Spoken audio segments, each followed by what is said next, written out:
வணக்கம் நண்பர்களே. சிறுதுளி பெருவெள்ளம்பாங்க. அது மாதிரி ஒரு 4-5 நாட்களாக அப்படி மலையில் வரக்கூடிய தண்ணி, மழை நீர், வயக்காட்டு கழிவு மூலமாகவே திப்பனம்பட்டி குளம் ஓரளவுக்கு ஒரு முழு கொள்ளளவை எட்டி விட்டது.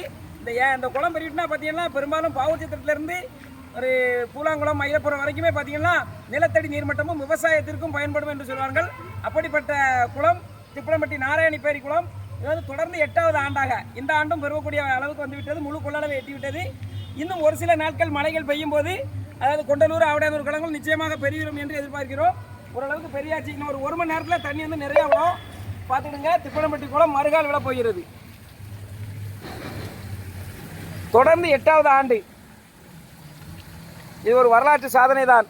இதுவரைக்கும் இந்த மாதிரி பெருனதே கிடையாது. 8வது ஆண்டு முழு கொள்ளளவை எட்டி நிலத்தடி நீரும் குடிநீருக்கு, விவசாயத்துக்கு எல்லாத்துக்குமே பயன்படக்கூடிய திப்பனம்பட்டி நாராயணப்பேரி குளம் பெருகிவிட்டது.